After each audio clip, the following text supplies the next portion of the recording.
ನಮಸ್ಕಾರ. ರಿವ್ಯೂ ಚಾನಲ್ಗೆ ಸ್ವಾಗತ. ನಾನು ಸೌಖ್ಯ ಗಾಂವ್ಕರ್.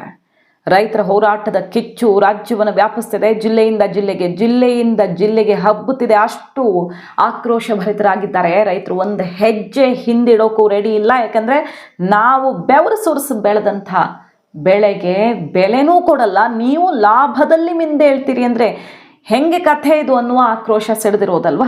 ಇದರ ನಡುವೆ ಕಾಂಗ್ರೆಸ್ನ MLAಯ ದುರಹಂಕಾರ ನೋಡ್ರಿ. ರೈತರ ಮೇಲೆ ದಬ್ಬಾಳಿಕೆ ಮಾಡಿದ ಕೈ ಶಾಸಕ ರೈತರಿಗೆ ಏನಂತ ಮಾತಾಡಿದ್ದಾರೆ ಬಾಯಿಗೆ ಬಂದಂಗೆ.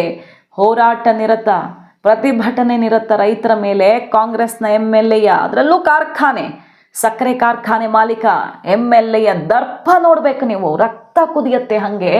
ರೈತರ ಕಷ್ಟ ಕೇಳೋದು ಬಿಟ್ಟು ಈ MLA ಬಾಯಲ್ಲಿ ಬರ್ತಿರೋ ಮಾತುಗಳನ್ನು ನೋಡಿ. ಅದು ಒಂದು ಕಡೆ. ಮತ್ತೊಂದು ಕಡೆ ಸಿದ್ದರಾಮಯ್ಯನವ್ರು ನಿನ್ನೆ ಇಷ್ಟಿಷ್ಟುದ್ದ ಪ್ರೆಸ್ ಮೀಟ್ ಮಾಡಿದ್ರು. ಕೇಂದ್ರ ಸರ್ಕಾರದ ಬೆರಳು ತೋರಿಸಿ ಕೈ ತೊಳ್ಕೊಂಡು ಬಿಟ್ರಲ್ಲ. ಈಗ ಸಿದ್ದರಾಮಯ್ಯನವ್ರ ವಿರುದ್ಧ ದಾಖಲೆ ಇಟ್ಟ ಮೋದಿ ಟೀಮ್. ಡೀಟೇಲ್ಸ್ ಇಡ್ತಾ ಹೋಗ್ತೀವಿ. ಮಿಸ್ ಮಾಡ್ತಾರೆ ನಮ್ಮ ಚಾನಲ್ನ ಸಬ್ಸ್ಕ್ರೈಬ್ ಮಾಡಿ, ನಿಮ್ಮ ಅಭಿಪ್ರಾಯ ಕಮೆಂಟ್ ಮಾಡಿ ತಿಳಿಸಿ. ಎಸ್ ವೀಕ್ಷಕರೇ, ಒಂದು ಕಡೆ ಹೋರಾಟ ತೀವ್ರ ಸ್ವರೂಪ ಪಡ್ಕೊಳ್ತಿದೆ. ಇವತ್ತು ಕೂಡ ಮುಂದಕ್ಕೆ ಹೋಗ್ತಿದೆ ನೋಡಿ. ಅಥಣಿಯಲ್ಲಿ 4ನೇ ದಿನ ಪ್ರತಿಭಟನೆಯಲ್ಲಿ ಮಹಿಳೆಯರು ಬಾರ್ಕೋಲ್ ಹಿಡ್ಕೊಂಡು, ಅಂದರೆ ಒಬ್ಬ ವಿಷ ಕುಡಿದಿದ್ದಾರೆ ರೈತ, ಇನ್ನೊಬ್ರು ಮಹಿಳೆಯರೆಲ್ಲ ಬಾರ್ಕೋಲ್ ಹಿಡ್ಕೊಂಡು ಬಂದಿದ್ದಾರೆ. ತಮ್ಮ ಜೀವನ್ ಮರಣ ಪ್ರಶ್ನೆ ಇದು ಅನ್ನೋ ಸಂದೇಶವನ್ನು ಈ ಮೂಲಕ ಕೊಡ್ತಿದ್ದಾರೆ.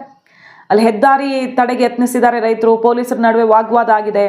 ಹೆದ್ದಾರಿ ತಡೆಯೋದೊಂದು ಬಾಕಿ. ನಿನ್ನೆ ಶಿವಾನಂದ ಪಾಟೀಲ್ರನ್ನ ಹಿಂಗೆ ಅಟ್ಟಾಡಿಸಿಲ್ಲ ರೈತರು, ಸರಿಯಾಗಿ ತರಾಟೆಗೆ ತಗೊಂಡಿದ್ದಾರೆ ಶಿವಾನಂದ ಪಾಟೀಲ್ರು. ಅದಕ್ಕೆ ಪಾಪ ಅವರು DC ಜೊತೆ ಗೌಪ್ಯವಾಗಿ ಮೀಟಿಂಗ್ ಮಾಡಿಕೊಂಡು ಅಲ್ಲಿಂದ ಎಸ್ಕೇಪ್ ಆಗಿಬಿಡೋಣ ಬೆಂಗಳೂರಿಗೆ ಅಂತ ಅಂದ್ಕೊಂಡಿದ್ರು. ಆದರೆ ಸರಿಯಾಗಿ ಅಟ್ಟಾಡಿಸ್ಬಿಟ್ಟಿದ್ದಾರೆ ರೈತರು.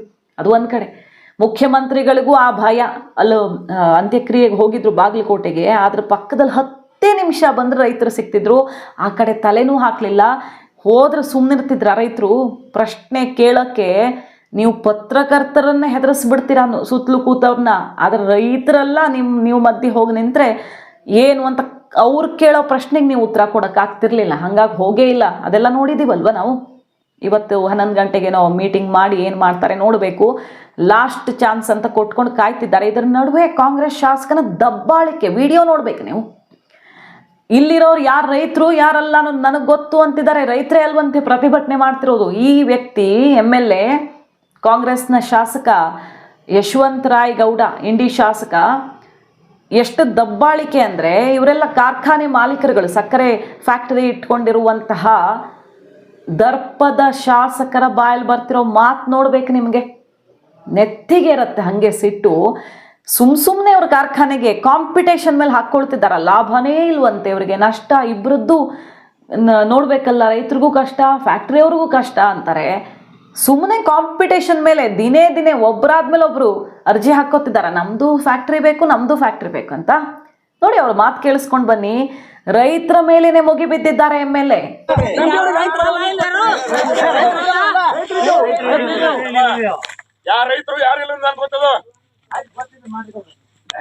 ಮಾಡ್ಲಾರ್ದ ಇಲ್ಲಿ ಓದಿತ್ತು ಕೊಡಿನಿ. ನಾವ್ ಮಾತಾಡ್ದ ಅಂದ್ರ ಅದು ಜೀವ ಕೊಟ್ಟು ಮಾಡುವ ಮನುಷ್ಯ ಇದೀನಿ. ನೀವು ತಿಳ್ಕೊಂಡಿರ್ಬೇಕು. ಹಂಗ್ಯಾರ್ರಿ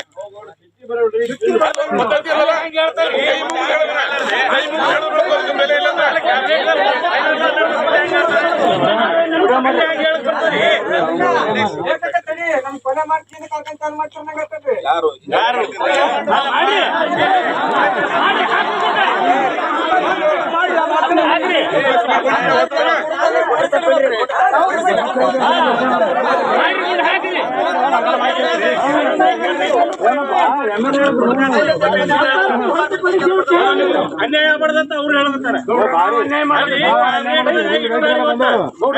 ಇನ್ನೇನು ಉಸ್ತುವಾರಿ ಮಂತ್ರಿಗಳೇ ಮುಂದೆ ಹೇಳ್ಯಾರ. ಎಲ್ಲರೂ ಕೇಳಿಸ್ಕೊಂಡು ಮತ್ತೆ ಗೌಡ್ರು ಸುಮ್ಮನೆ ಕೂರ್ಲಾಕದು.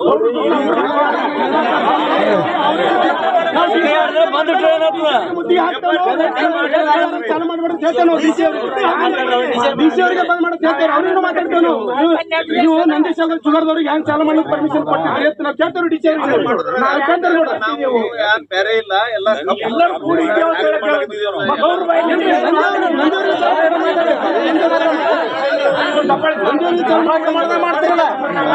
ಇದು ಪರಿಸ್ಥಿತಿ. ರೈತರ ಕಷ್ಟ ಇವ್ರಿಗೆ ಅರ್ಥನೂ ಆಗ್ತಿಲ್ಲ. ಸುಮ್ಮನೆ ರೈತ ವಿರೋಧಿ ಸರ್ಕಾರ ಅಂತ ಅನಿಸ್ಕೊಳ್ಬಾರ್ದು ಅಂತ ಹೆಸರಿಗೆ ಮಾತಾಡ್ತಿದ್ದಾರಾ ಅನ್ನೋಷ್ಟು ಆಕ್ರೋಶ ಸಿಡಿತಾ ಇದೆ. ನಿನ್ನೆ ಬಂದರು ಸಿದ್ದರಾಮಯ್ಯನವರೆಲ್ಲ ಹೇಳಿ ಕೇಂದ್ರ ಸರ್ಕಾರದ ಕಡೆಗೆ ಬೆರಳು ತೋರಿಸ್ಬಿಟ್ರು. ಆದರೆ SAP ಅನ್ನೋ ಪ್ರಶ್ನೆ ಇಡೀ ಪ್ರೆಸ್ ಮೀಟಲ್ಲೇ ಯಾಕೆ ಬರಲಿಲ್ಲ ಅನ್ನೋದೇ ಆಶ್ಚರ್ಯ. SAPಯ ಬಗ್ಗೆ ಸಿದ್ದರಾಮಯ್ಯನವರು ಬಾಯಿನೂ ಬಿಡಲಿಲ್ಲ. ಕರ್ನಾಟಕದಲ್ಲಿ ಕಾಯ್ದೆ ಮಾಡಲಾಗಿದೆ ಅನ್ನೋದು ಗೊತ್ತಿಲ್ವ ಅವ್ರಿಗೆ? ಯಡಿಯೂರಪ್ಪನವರ ಅವಧಿಯಲ್ಲಿ ಸಮಿತಿ ಆಯಿತು, ಜಗದೀಶ್ ಶೆಟ್ಟರ್ ಅವಧಿಯಲ್ಲಿ ಕಾಯ್ದೆ ಆಯಿತು. ಸೊ ಮಾಡೋದಕ್ಕೆ ಅಧಿಕಾರನೂ ಇದೆ, ಇಲ್ಲಿ ಅವಕಾಶನೂ ಇದೆ, ಕಾಯ್ದೆನೂ ಇದೆ, ಬೇರೆ ಬೇರೆ ರಾಜ್ಯಗಳಲ್ಲೂ ಇದೆ. ಈಗಾಗಲೇ ಪಂಜಾಬ್, ಹರಿಯಾಣ, ಉತ್ತರಾಖಂಡ್, ಉತ್ತರ ಪ್ರದೇಶ, ಇಲ್ಲಿ ಮಹಾರಾಷ್ಟ್ರ ಎಲ್ಲ ಕಡೆ SAP ಕೊಟ್ಟೇನೆ. FRP ಕರ್ನಾಟಕಕ್ಕೊಂದು, ಮಹಾರಾಷ್ಟ್ರಕ್ಕೊಂದು, ತಮಿಳ್ನಾಡಿಗೊಂದು ಮಾಡಿಲ್ಲ. ಆದರೂ ಅಲ್ಲಿ 4,000 ಇದೆ, 3,500 ಇದೆ, ಗುಜರಾತಲ್ಲಿ 4,500 ಇದೆ. ಅಂದರೆ ಸುಮ್ಮನೆ ಎಲ್ಲ ಅಲ್ಲಿನ ಸರ್ಕಾರ ಪ್ರೋತ್ಸಾಹಧನ FRP ಜೊತೆಗೆ ಅವ್ರ ಇಳುವರಿಗೆ ದರಕ್ಕೆ ಈ ರಿಕವರಿ ರೇಟ್ಗೆ ತಕ್ಕಂತೆ ರೇಟ್ ಆಗುತ್ತಲ್ವ, ಫಿಕ್ಸ್ ಮಾಡಿರೋ ಆಧಾರದಲ್ಲಿ ಅದರ ಮೇಲೆ ಪ್ರೋತ್ಸಾಹ ಧನ ಅಂತ ಕೊಡ್ತಿರೋದ್ರಿಂದ, ರಾಜ್ಯ ಕೇಂದ್ರದ FRPಗೆ ಸೇರಿಸ್ಕೊಡ್ತಿರೋದ್ರಿಂದ ಅಷ್ಟು ಬೆಲೆ ಸಿಗ್ತಿದೆ ಪಕ್ಕದ ರಾಜ್ಯಗಳಲ್ಲಿ, ಎಕ್ಸ್ಕ್ಲೂಡಿಂಗ್ ಟ್ರಾನ್ಸ್ಪೋರ್ಟೇಷನ್.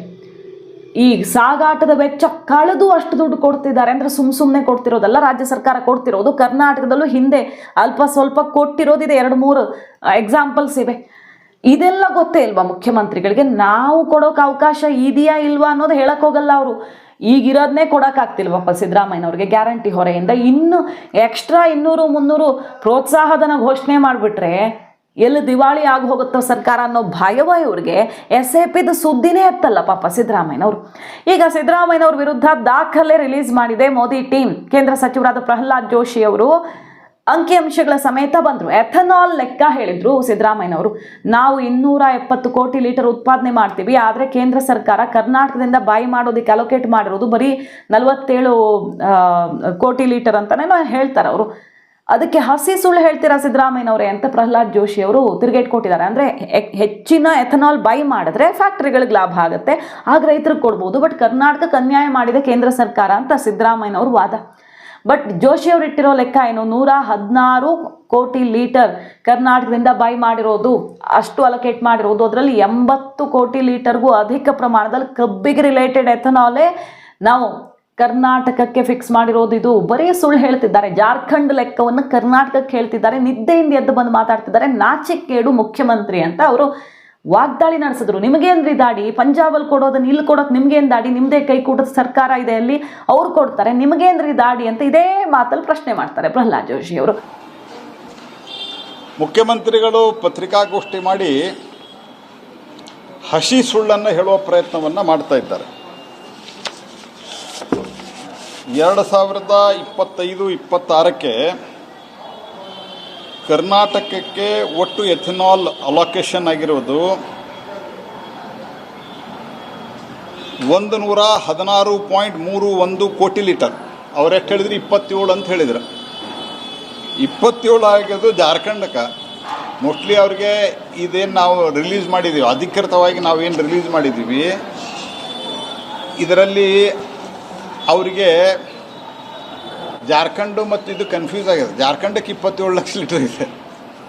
ಸೊ ನಾವು ಒಟ್ಟು 116.31 ಲೀಟರ್ ಎಥೆನಾಲನ್ನು ಕರ್ನಾಟಕಕ್ಕೆ ಅಲಾಟ್ ಮಾಡಿದ್ದೇವೆ. ಅದರಲ್ಲಿ 80 ಕೋಟಿ ಲೀಟರ್ಗಿಂತ ಹೆಚ್ಚು ಅದು ಕಬ್ಬು ಮತ್ತು ಕಬ್ಬು ರಿಲೇಟೆಡ್ ಇದೆ. ಕಬ್ಬು ಅಂದರೆ ಸಿ ಹೆವಿ ಮೊಲಾಸಸ್ಸು, ಬಿ ಹೆವಿ ಮೊಲಾಸಸ್ಸು ಮತ್ತು ಶುಗರ್ ಕೇನ್ ಜ್ಯೂಸ್ ಮೂಲಕ ಏನಾಗ್ತದೆ ಅದು. ಎರಡನೇ FRP ಇಡೀ ದೇಶಕ್ಕೆ ಅನ್ವಯ ಆಗುವಂತೆ ಕೊಟ್ಟಿರ್ತೇವೆ ನಾವು.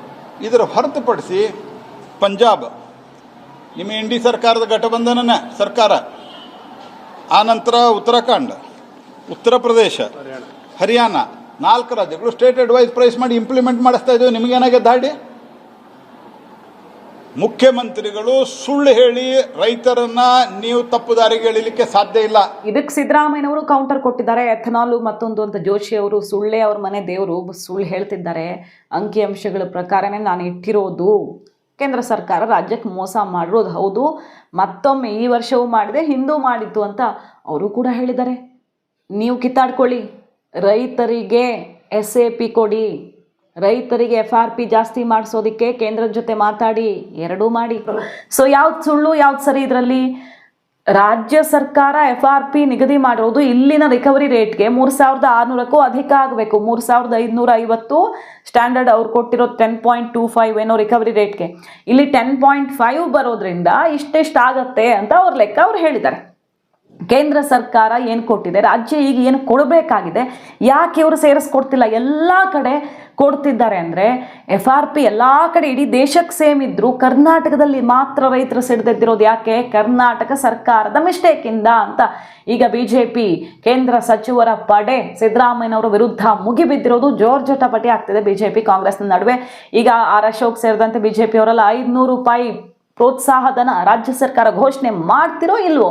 ಮಾಡದೇ ಇದ್ರೆ ನಾವೇ ಬೀದಿಗೆ ಇಳಿದು ಹೋರಾಟ ಮಾಡ್ತೀವಿ, ರೈತರ ಜೊತೆಗೆ ಇನ್ನೂ ದೊಡ್ಡ ಪ್ರಮಾಣದಲ್ಲಿ ರಾಜ್ಯವ್ಯಾಪಿ ಮಾಡ್ತೀವಿ ಅನ್ನೋ ಎಚ್ಚರಿಕೆ ಕೊಟ್ಟಿದ್ದಾರೆ. 500 ರೂಪಾಯಿ ಪ್ರೋತ್ಸಾಹಧನ ಬೇಡ, 200 300 ಕೊಟ್ಟರೂ ಕೂಡ ರೈತರು ಎಷ್ಟು ಖುಷಿ ಆಗ್ತಾರೆ ಗೊತ್ತಾ? ಅವ್ರು ಕೇಳಿದಷ್ಟು ಆಗ್ಬಿಡುತ್ತೆ. 200 300 ಪ್ರೋತ್ಸಾಹಧನ ರಾಜ್ಯ ಸರ್ಕಾರ ಕೊಡೋ ಮನಸ್ಸು ಮಾಡ್ತಿಲ್ಲ. ನಿನ್ನೇನೋ ಅದೇ ಸಮಜಾಯಿಷಿ ಕೊಟ್ಟರು, ನಮ್ಮ ಕೈಲಿ ಏನಿದೆ ಎಲ್ಲ ಕೇಂದ್ರ ಮಾಡುತ್ತೆ ಅಂತ ಕೈ ತೊಳೆದುಕೊಂಡು ಬಿಟ್ರು ಸೋಪ್ ಹಾಕಿ.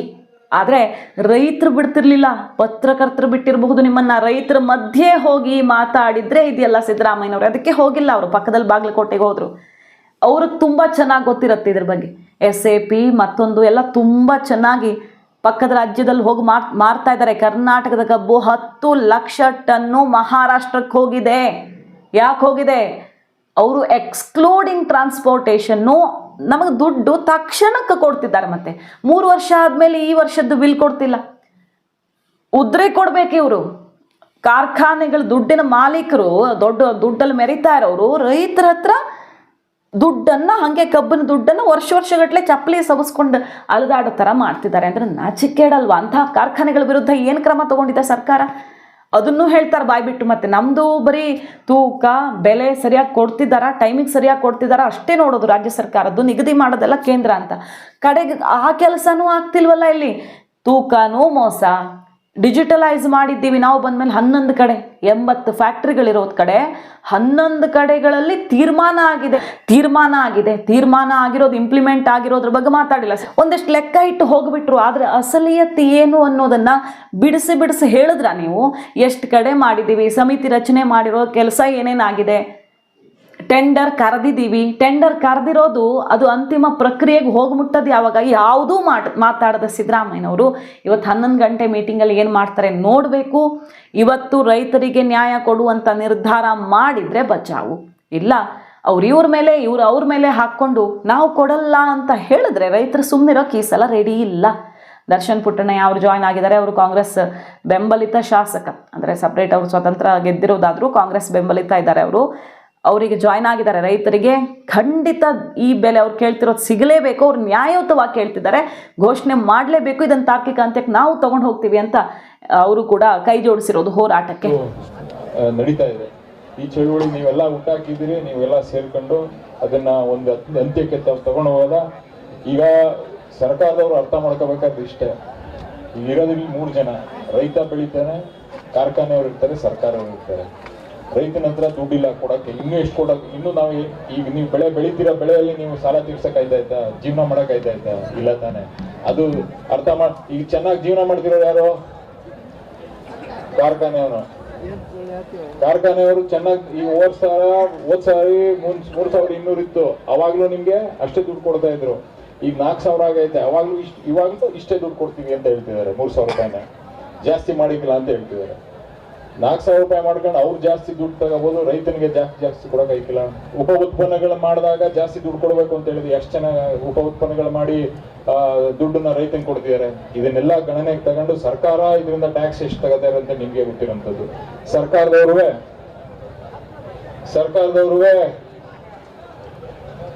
ನಾವು ಏನು ಈಗ ಬಜೆಟ್ ಅಲ್ಲಿ ದುಡ್ಡು ಇಡಬೇಕು ಅಂತಿತ್ತು, ಬಜೆಟ್ ಅಲ್ಲಿ ಸ್ಟೇಟ್ ಅಡ್ವೈಸರಿ ಪ್ರೈಸ್ ಅಂತ ಏನಿತ್ತು ಅದನ್ನ 1 ರೂಪಾಯಿನೂ ದುಡ್ಡು ಇಟ್ಟಿಲ್ಲ. ಅದರಿಂದ ದುಡ್ಡನ್ನ ಸರ್ಕಾರದಿಂದನೂ 1 ಟನ್ಗೆ ಇಷ್ಟು ಕೊಡ್ಬೇಕು ಅನ್ನೋದ್ರ ಬಗ್ಗೆನೂ ಹಿಂದೆ ಮಾಡಿದ್ರು, ಅದನ್ನ ಈ ಸರ್ಕಾರದಲ್ಲಿ ಮಾಡಿಲ್ಲ. ಇದನ್ನು ನಾವು ಆಗ್ರಹ ಮಾಡ್ಬೇಕು. ಯಾಕಂದ್ರೆ ಏನೇ ಹೆಚ್ಚು ಕಮ್ಮಿ ಆದ್ರೂ ಸರ್ಕಾರದವರು ದುಡ್ಡನ್ನ ಬರ್ಸ್ಕೊಡಕ್ಕೆ ಮತ್ತೆ ರೈತರನ್ನ ಕಾಪಾಡಕ್ಕೆ ಅವರು ಸರ್ಕಾರ ಮುಂದೆ ಬರ್ಬೇಕು. ಇವೆಲ್ಲ ಇಟ್ಕೊಂಡು ನಾವು ಗಣನೆಗೆ ತಗೊಂಡು ಸರ್ಕಾರದ ಮೇಲೆ ಇನ್ನೂ ಒತ್ತಡ ತಂದು ನಾವು ನಮ್ಗೇನು 3,500 ಬೆಲೆ ಕೊಡಬೇಕು ಅಂತ ಹೇಳಿದೀವಿ, ಅದನ್ನ ನಾವು 3,500 ಏನು ಬೆಲೆ ಕೊಡಬೇಕು ಒಂದು ಟನ್ಗೆ ಕಬ್ಬಿಗೆ ಅಂತ ಅದನ್ನ ನಾವು ಪಟ್ಟಿ ಹಿಡ್ಕೊಂಡು ಕುತ್ಕೊಂಡು ಇದೇ ರೀತಿ ಹೋರಾಟನ ದೊಡ್ಡ ಮಟ್ಟದಲ್ಲಿ ಮಾಡದ ನಾವು ನಿಮ್ ಜೊತೆ ಇರ್ತೀವಿ ಅಂತ ಹೇಳಕ್ ಇಷ್ಟಪಡ್ತೀನಿ. ನಮಸ್ಕಾರ. ಆದರೆ ಕಾಂಗ್ರೆಸ್ನ MLA ಒಬ್ಬರ ದರ್ಪ ದೌರ್ಜನ್ಯ ಮಾತ್ರ ಈಗ ಆ ವಿಡಿಯೋ ವೈರಲ್ ಆಗ್ತಿದೆ. ಏನ್ರಿ ನೀವು ರೈತರಂದ್ರೆ ಏನು ಅಂದ್ಕೊಂಡಿದ್ದೀರಾ ಅಂತ. ಮಾಹಿತಿ ಇಷ್ಟ ಆಗಿದ್ರೆ ಮಿಸ್ ಮಾಡಿದ್ರೆ ನಮ್ಮ ಚಾನಲ್ನ ಸಬ್ಸ್ಕ್ರೈಬ್ ಮಾಡಿ, ನಿಮ್ಮ ಅಭಿಪ್ರಾಯ ಕಮೆಂಟ್ ಮಾಡಿ ತಿಳಿಸಿ. Thank you.